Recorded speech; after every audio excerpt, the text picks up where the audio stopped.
আল্লাহ নবী সাল্লাল্লাহু আলাইহি সাল্লাম বলেন, শয়তান মানুষের কলবে ওত পেতে থাকে। ইজা যাকারাল্লাহ খানাস, যখন আল্লাহর স্মরণ করে শয়তান সরে যায়।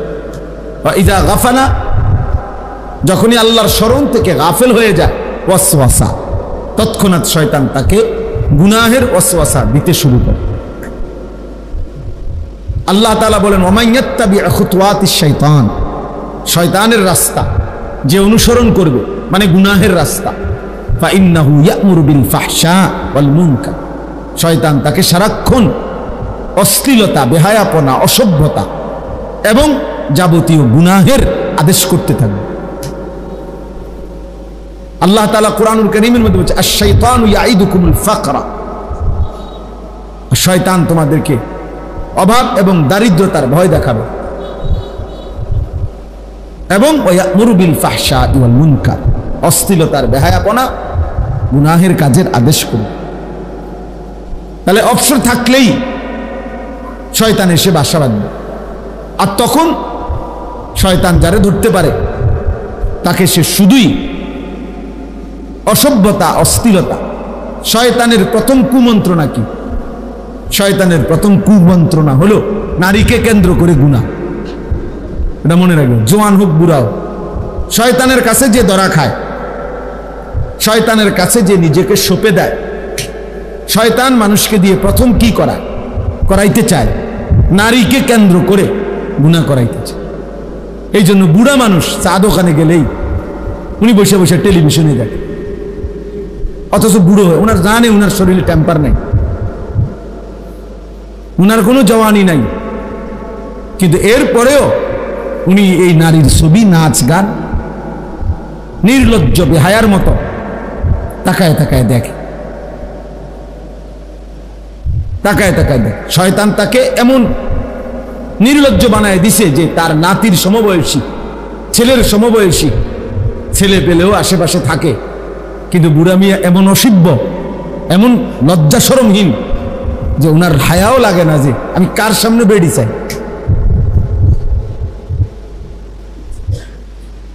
শয়তান তাকে কোথায় নামায়?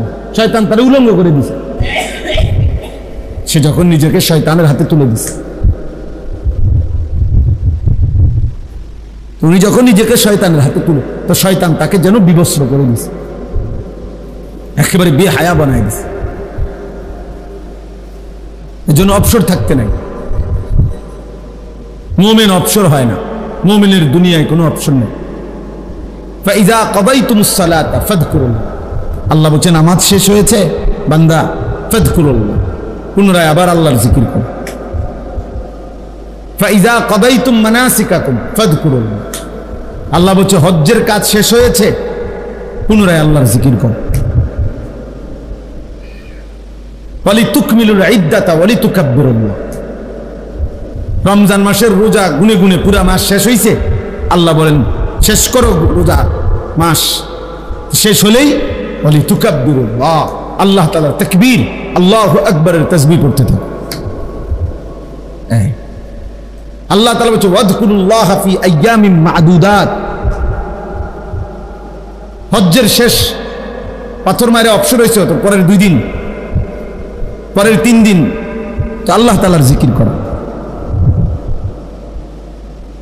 আইয়ামুত তাশরীক হিয়া আকলু ইয়াউমু আকলিন ওয়া শুরবিন ওয়া যিকরিন, নবীজি বলেন কুরবানির এই 3 দিন, আইয়ামে তাশরীকের এই দিনগুলো খাও, পান করো, তবে সাথে আল্লাহর জিকির করো।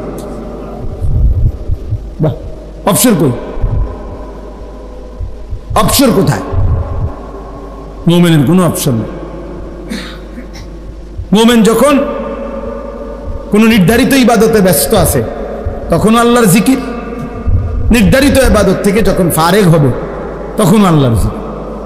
এজন্য বুজুর্গানে দিন বলে দস্ত বকার দিল বয়া, মুমিনের হাত থাকবে কাজে, দিল থাকবে ইয়ার মানে বন্ধু, তার বন্ধুর সাথে, মানে আল্লাহ তাআলার সাথে।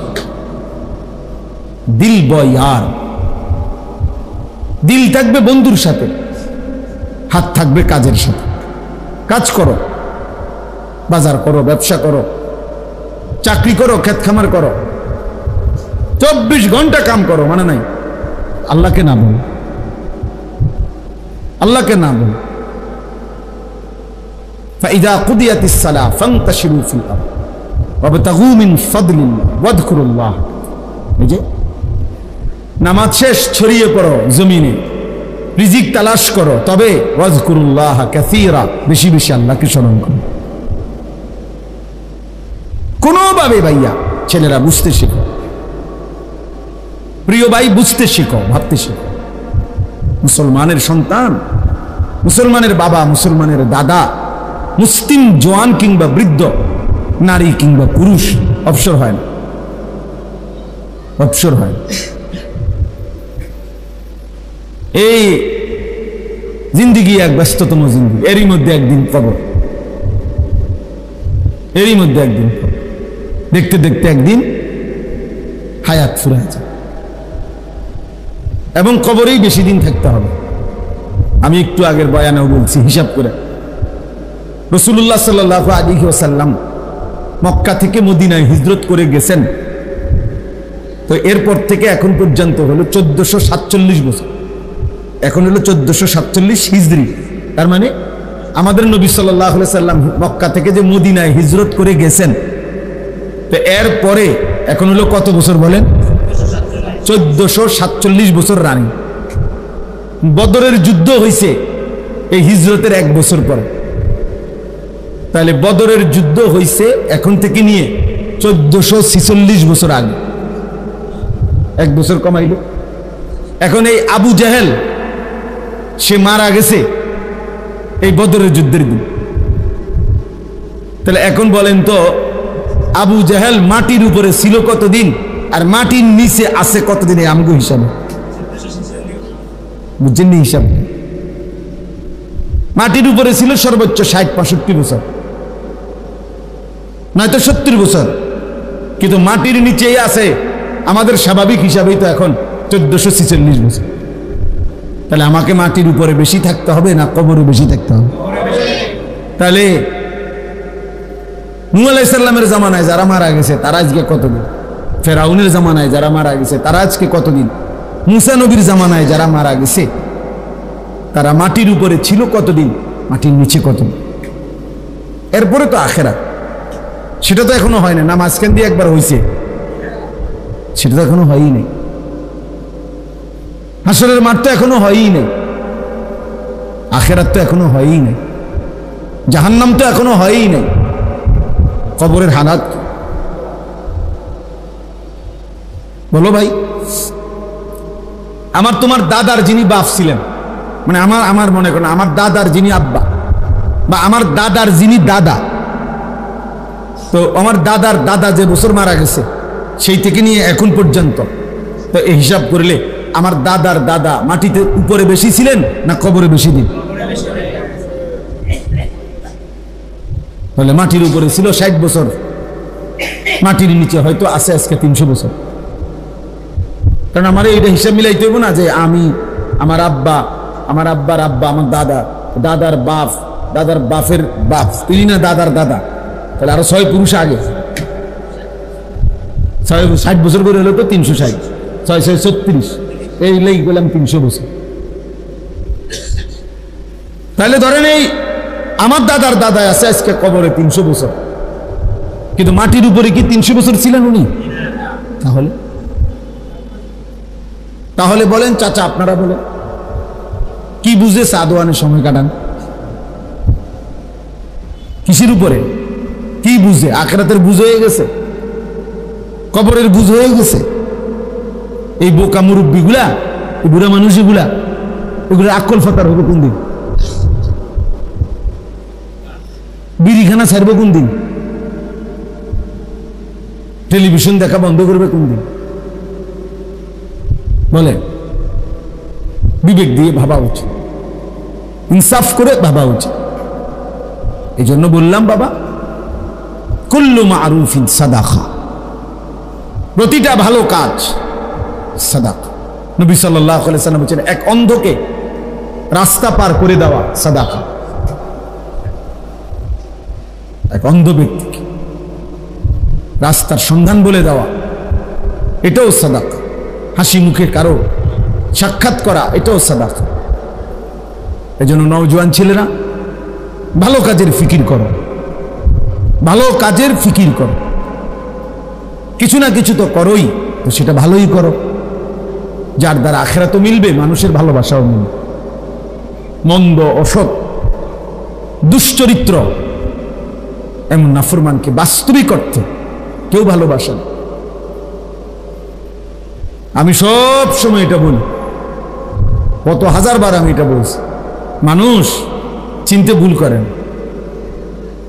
পৃথিবীতে কেউ কোনো গাঁজাখোর, ফুট্টাখোর, বাবাখোর রে কেউ জুনায়েদ বাগদাদি বলে না, জুনায়েদ বাগদাদি কেউ গাঁজাখোর বলে না। মানুষ রাতকে রাতই বলে, দিনকে দিনই বলে, আলোকে আলোই বলে, অন্ধকারকে অন্ধকারই বলে। তুমি নারী দেখবা, ছবি দেখবা, উলঙ্গ দৃশ্য দেখবা, মদ খাইবা, জুয়া খেলবা, মোবাইল টিপবা, সারা রাত উলঙ্গ ছবি দেখবা, তোমার মতো হাইওয়ানকে পৃথিবীর কেউ ভালো মানুষ বলবে। বন্ধু নামের যেই সঙ্গী সাথে, ওরেও যদি আলাদা জিজ্ঞেস করা হয়, সেও বলবে যে তোমার এই দোস্ত যার লগে তুমি চলো, সে কেমন? আস্থা ছিটা, আস্থা বাটফা, একবারে 2 নম্বর, অসৎ। তাহলে কি হলো? এজন্য যারা অনেকবার বলছি এটা, অফিকা উয়ুবুন ওয়ালিন্নাসি আ'য়ুন, আরবি ভাষার একটা গুরুত্বপূর্ণ প্রবাদ। তোমারও দোষ আছে, মানুষেরও চোখ আছে, এটা আরবিতে বলে আর কি। অফিকা উয়ুবুন, তোমার মাঝেও দোষ আছে, ওয়ালিন্নাসি আ'য়ুনুন, মানুষেরও কি আছে? চোখ। মানুষ দেখতে ভুল করেন। হ্যাঁ, আপনি বইয়া সাদওয়ানে বিড়ি খাবেন, মানুষ আপনার আল্লাহু আকবার, চাচার মতো জুনায়েদ বাগদাদি আর নাই। মানুষ বেকুব, মানুষ ভাত খায় না, মানুষ জিরা খায়। হ্যাঁ, এই জন্য ভালো কাজ করা, নেক কাজ করা। তা আমি বলতেছিলাম যে এই ছোট্ট মাদ্রাসায় মাওলানা আনাস গড়ছে, ফিকির করছে দ্বীনের জন্য। আল্লাহ তাআলা যেন এটুকু ভালো কাজে উত্তম বিনিময় দান করেন। ইখলাস ও তাকওয়া, আমার শায়খ আল্লামা মুফতি মুশতাকুর নবী কাসেমি হুজুর সব সময় বলে, এটা ইখলাস ও তাকওয়া মানে এক হলো আল্লাহর জন্য, দুই হলো গুনাহমুক্ত। তাকওয়া মানে গুনাহমুক্ত, আর ইখলাস মানে আল্লাহর জন্য। দুই জিনিস যদি ঠিক মতো হয়, বিফলে যাবে না। দুই জিনিস যার মধ্যে নাই, 30 বছর পরে হলো ঠিকবে না, 100 বছর পরে হলো এটা কি হয়? ইখলাস ছিল না, নয়তো তাকওয়া ছিল। গুনাহমুক্ত না, গুনাহমুক্ত হিসাবে 2 নম্বর, আখলাকে 2 নম্বর, সুদূর বুদুর, খালাস। 2-4-10 বছর 20 বছর খুব রমরমা গেছে, এরপরে শেষ। এই জন্য ইখলাস ও তাকওয়া যে কোনো নেক আমল করলে এটা পৃথিবীতে টিকে থাকে। فأما الزبد فيذهب جفاء وأما ما ينفع الناس فيمكث في الأرض। কোরআন শরীফের আয়াত। আল্লাহ বলছে যেটা ফেনা সেটা পারে গিয়ে শুকিয়ে যায়। সমুদ্রের এই উথাল পাতাল ঢেউয়ের মুখে যেই ফেনা হয় সাদা, এটা বারবারই পারে আইসা বাড়ি খাইয়া শুকিয়ে যায়, হারায় যায়, পানি থাইকে যায়। ফেনা মিলিয়ে যায়, শুকিয়ে যায়, কিন্তু যেটা উপকারী পানি সেটা থেকেই যায়। ফায়ামকুসু ফিল আরদ, ওটা জমিনে থাকে। এজন্য কারো 1200 বছর আগের, 1000 বছর আগেরও খেদমত আজও পৃথিবীতে আছে। ওই যে আল্লাহ তাআলা কবুল করে নিয়েছেন। আমি শুরুতে এটা বলে নিলাম, আপনারা সবাই মিলে আলহামদুলিল্লাহ প্রত্যেকের জায়গায় ভালো কাজ করার চেষ্টা করুন, বলেন ইনশাআল্লাহ। আল্লাহ তাআলা আমাদেরকে তৌফিক দান। আল্লাহ তাআলা আমাকেও তৌফিক দান করুন। দুইটা আয়াত যে পড়ছি, এবার দুই আয়াতের তর্জমা শুনে। আমরা মুমিন, আমরা মুসলমান, যুবক ভাই তোমরাও আমরাও, আমরা প্রত্যেকেই আসলে এই বাস্তবিক অর্থে মুসলমান। এটুকু পরিচয় আমাদের প্রিয় পরিচয়, শ্রেষ্ঠ পরিচয়। মুসলিম এই পরিচয়ের চাইতে দামি কোনো পরিচয় হইতে পারে না। এর চাইতে দামি কোনো সম্বন্ধ, সম্পর্ক, ইসলামের সাথে আমার সম্পর্ক, তার চাইতে দামি কোনো শব্দ পরিচয় হতে পারে। এই জন্য আমরা মুসলমান, আমরা মুমিন। আর যে মুসলমান, যে মুমিন, তার সব কিছু নিয়ন্ত্রিত, নিয়ন্ত্রিত। অর্থাৎ আমার হাসি কান্না, আনন্দ বেদনা, আবেগ অনুভূতি, আচরণ উচ্চারণ, চাল চলন, লেবাস পোশাক, চুল চেহারা, কথাবার্তা, ভালোবাসা বিরোধিতা, আমি পক্ষে থাকা বিপক্ষে যাওয়া, সব কিছুই আমার বাজার ব্যবসা, আয় রোজগার, আমার জিন্দিগির সেকেন্ড সেকেন্ড টয়লেট বাথরুম পেশাব পায়খানা সর্বকিছুই নিয়মের অধীন, নিয়মের অধীন। যেহেতু আমি মুসলিম, যেহেতু আমি মুমিন, এই কথা আমাদের এটা বোঝা উচিত। এই বাঁধন থেকে যে ছুটে যায়, নিয়মের অধীনে যে ছুটে যায়, এই বাঁধন থেকে বাস্তবিক অর্থে সে আর মানুষ থাকে না। নফসের তাবেদার, শাহওয়াতের তাবেদার, মনের চাহিদার তাবেদার, মনের খেয়াল খুশির অনুসরণকারী। বারবার আমি কোরআনে মধ্যে আছে, বারবার আমি বলি যে সে মানুষ না। আল্লাহ তাআলা বলছে তাকে ফামাসালুহু কামাসালিল কালব, সে কুত্তার মতো। কোরআন শরীফের আয়াত, কালব, সে কুকুর। কালবুন অর্থ কুত্তা, কুকুর। আল্লাহ বলছেন যে মনের ইচ্ছা মতো চল, আমার মনে যা ভাল লাগে, আমি যখন যেটা যেখানে দেখি, যখন যেটা আমার চয়েস হয়, সেটাই আমার চলার গতি। আমি সুনির্দিষ্ট কোনো কারো নিয়ম পদ্ধতি শরীয়ত বিধান আমি মানি না। আল্লাহ তাআলা বলছে এমন মানুষ মূলত মানুষ না, সে কুকুরের মতো, সে কুকুরের মতো। বরং মুমিন মানেই নিয়মের অধীন। সুম্মা জাআলনাকা আলা শরিয়াতিন, আল্লাহ বলছে আমি আল্লাহ আপনাকে এক নির্ধারিত শরীয়তের উপরেই বানিয়েছি, বিধানের উপরেই দিয়েছি।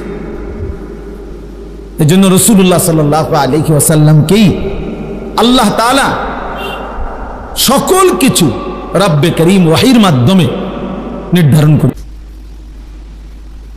নবীজি সাল্লাল্লাহু আলাইহি ওয়াসাল্লাম কেন বাম পাও দিয়া বাথরুমে ঢুকছেন, কেন ডান পাও দিয়া মসজিদে ঢুকছেন, আল্লাহ তাআলা এভাবেই বলেছেন। কেন ডান দিকে কাত হইয়া ঘুমাইছেন, কেন ডান হাত দিয়ে খাবার গ্রহণ করছেন, তো আল্লাহ তাআলা এভাবেই বলেছেন। আল্লাহ তাআলা নির্ধারণ করে দিয়েছেন। এবং আমাদের জন্য আল্লাহ নবী সাল্লাল্লাহু আলাইহি সাল্লাম জীবনের প্রতিটা সেকেন্ড তিনি আমাদের জন্য বলে গেছেন, আনা লাকুম মিসলাল ওয়ালিদ ওয়া আল্লিমুকুম কুল্লা শাই। নবীজি বলেন, শুনো, আমি তোমাদের পিতার মতো, আমি তোমাদেরকে সব কিছু শিখিয়ে যাব। আবু দাউদ শরীফের হাদিস।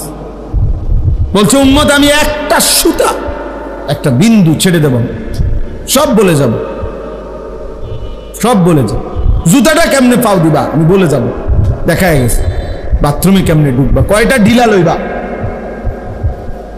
পেশাব করে একটু অপেক্ষা করবা, পানি ব্যবহার করবা কেমনে, আমি রাসূল সাল্লাল্লাহু আলাইহি সাল্লাম বলেন, আমি রাসূল তাও বলে গেল। এত নিখুঁত, এত সুন্দর, এত চমৎকার ভাবে জীবনের প্রতি সেকেন্ড যিনি সাজাইয়া গেছেন, বলে গেছেন, তৈরি করে দিয়ে গেছেন। আহা, সেই উম্মত আজ কি পরিমাণ দিশেহারা, কি পরিমাণ দিশে। ঘরকে ঘর, বাড়িকে বাড়ি, মুসলমানের কত রং, কত ঢং, কত ফ্যাশন, কত রুচি, কত পছন্দ, কত কিছু এক একজনের। ঘর পরিবার দেখলে, চাল চলন দেখলে ভিন্ন ভিন্ন।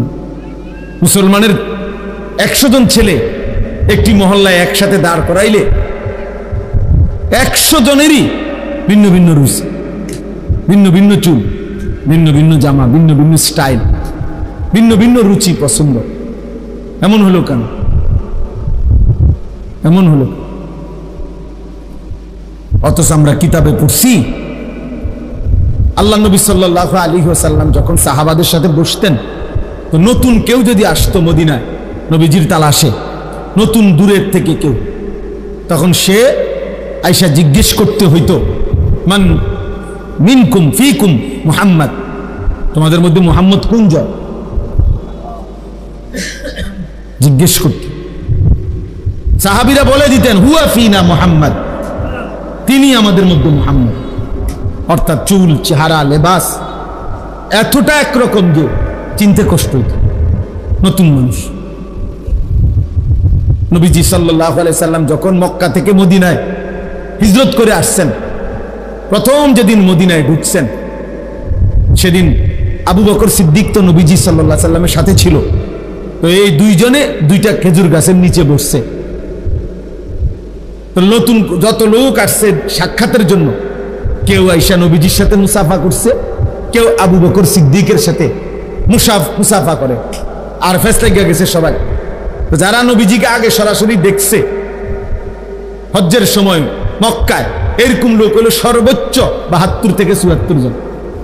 ওই যা বায়াতে আকাবার সময় যা, বাকিরা তো দেখে নাই। তো আইসে তো এখন হাজার হাজার লোক, বাচ্চা কাচ্চা, জোয়ান বুড়া।